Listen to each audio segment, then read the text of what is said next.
Okay, DoktorGabriel,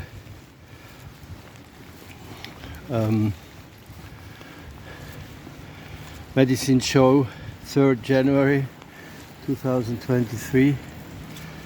Hyperfocus 1, now in English. This term hyperfocus I have found for myself, thinking about what's going on with me. And then I found it in the literature, and there is obviously very much literature about hyperfocus. You can Google it yourself. I will tell my story now. I noticed since my early childhood that sometimes I was telling something and I got more and more into details, and people were very fascinated, but after a while they turned off, they switched off, they didn't listen anymore. Sometimes it really turned, and it turned into aggression even, and they stopped me. It was getting too much. I experienced this in different situations in school, answering to questions.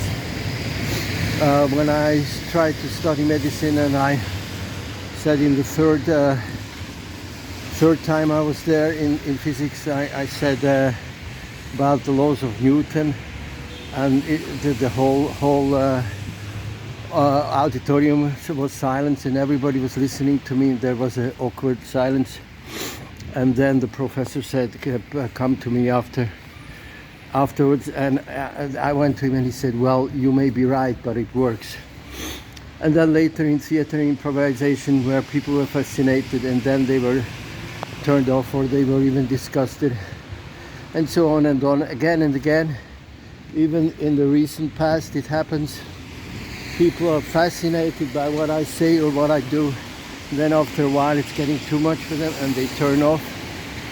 So this is this thing of going more and more into detail, and while I do it, it gets broader and broader, the picture, until it goes over into a white noise kind of kaleidoscope mind, where all the details are present at the same time, but the picture is just too big, and it might even